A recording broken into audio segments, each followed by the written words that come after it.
Assalamualaikum, anak-anak hebat. Bagaimana kabarnya?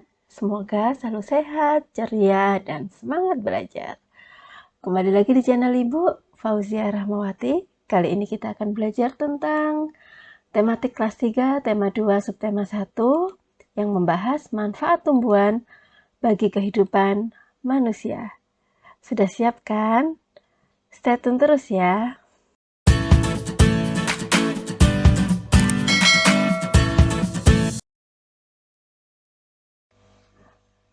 Tujuan pembelajaran kali ini, pertama di pembelajaran PKN. Di PPKN kita akan belajar tentang arti gambar pada lambang negara Garuda Pancasila. Kemudian di bahasa Indonesia kita akan belajar tentang dongeng. Siswa dapat menguraikan pesan dalam dongeng yang disajikan secara lisan, tulis, dan visual dengan tujuan untuk kesenangan. Yang kedua, melalui video pembelajaran, kalian dapat memeragakan pesan dalam dongeng sebagai bentuk ungkapan diri melalui kosakata baku dan kalimat efektif. Di muatan ketiga ada matematika. Di matematika, kalian akan belajar menjelaskan sifat operasi hitung pada bilangan cacah dengan tepat. Dan yang kedua, melalui media pembelajaran ini, kalian dapat menyelesaikan masalah yang melibatkan penggunaan sifat-sifat operasi hitung pada bilangan cacah dengan tepat. Terakhir, di muatan SPDP. Di SPDP, kalian akan mempelajari bentuk dan variasi pola irama dalam lagu, dan kalian dapat menampilkan bentuk dan variasi irama melalui lagu dengan menarik.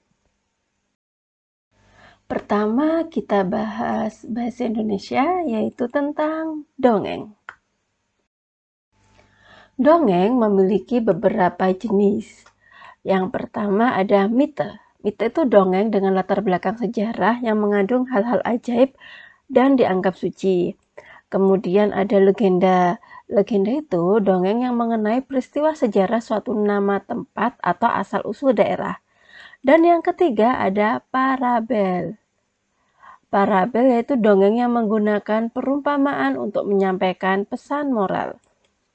Yang keempat ada fabel. Fabel yaitu dongeng yang tokohnya adalah hewan dan menceritakan tentang kehidupan mereka.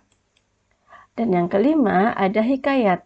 Hikayat adalah dongeng yang menceritakan kehebatan atau kepahlawanan seseorang.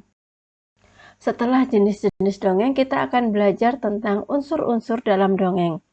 Dalam dongeng itu ada apa sih? Dalam dongeng itu ada tokoh, yaitu pemainnya ya, pelaku yang ada di dalam dongeng.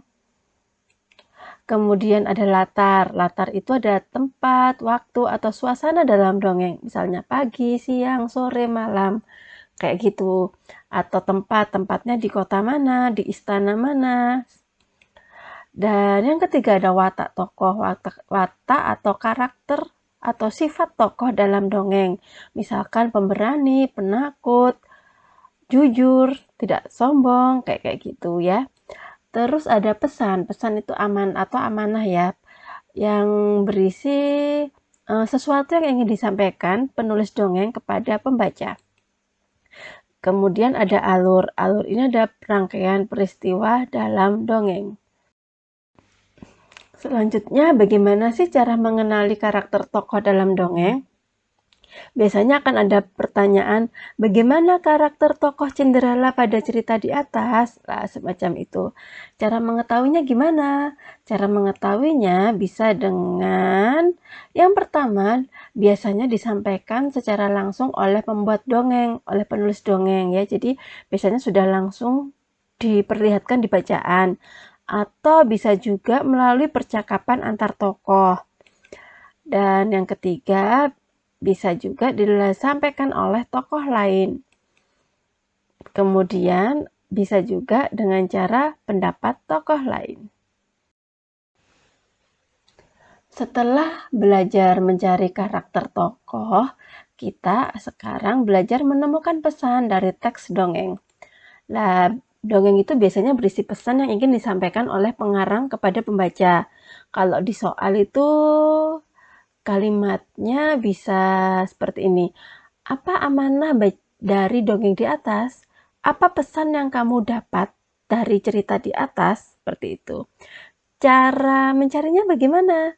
Cara menemukan pesan tersebut, kita dapat membaca atau menyimak dongeng dengan cermat. Setelah belajar bahasa Indonesia tentang dongeng, sekarang kita akan belajar PPKN, yaitu tentang meminta maaf kepada orang lain. Jadi biasanya di dongeng itu kan juga ada ucapan minta maaf seperti itu ya. Nah, ucapan minta maaf itu nggak hanya di dongeng, tetapi juga dalam kehidupan kita sehari-hari. Meminta maaf sebaiknya diucapkan dengan tulus dan ikhlas. Kemudian meminta maaf juga diucapkan dengan sungguh-sungguh dan niat baik untuk tidak mengulanginya lagi. Jadi nggak cuma minta maaf aja, tapi terus berbuat salah. Tapi kita bersungguh-sungguh untuk tidak mengulangi kesalahan yang tadi. Nah, minta maaf itu merupakan salah satu perbuatan terpuji yang sesuai dengan pengamalan sila kedua Pancasila. Kalian masih ingat kan lambang sila kedua Pancasila? Apa coba? Ya, benar, rantai. Wah, keren, masih ingat ya, dan harus terus diingat. Dalam dongeng, biasanya kita menemukan berbagai macam perilaku atau karakter tokoh-tokohnya. Tidak hanya di dongeng sih, tetapi juga di masyarakat. Nah, kalian coba amati perilaku tokoh-tokoh di dongeng atau perilaku dari teman kalian, tetangga, bahkan orang tua. Setelah itu, cobalah tuliskan sikap yang dilakukan teman atau anggota keluarga atau orang-orang sekitarmu. Jadi kalian bisa mengamati ya tentang karakter-karakter di sekitar kalian. Itu bisa kalian buat tabel seperti ini. Misalkan, siapa sih yang penolong, siapa sih yang ramah, siapa sih yang jujur, siapa sih yang suka berbuat baik, siapa yang suka memberi, seperti itu. Jadi nanti setelah kalian membaca dongeng, kalian bisa mengamati perilaku-perilaku tokoh dalam dongeng atau mengamati perilaku-perilaku yang ada pada orang di sekitar kalian. Setelah tadi belajar bahasa Indonesia tentang dongeng, kemudian di PPKN kalian mengamati karakter atau perilaku tokoh di dongeng, dan di masyarakat, sekarang kita akan belajar tentang matematika.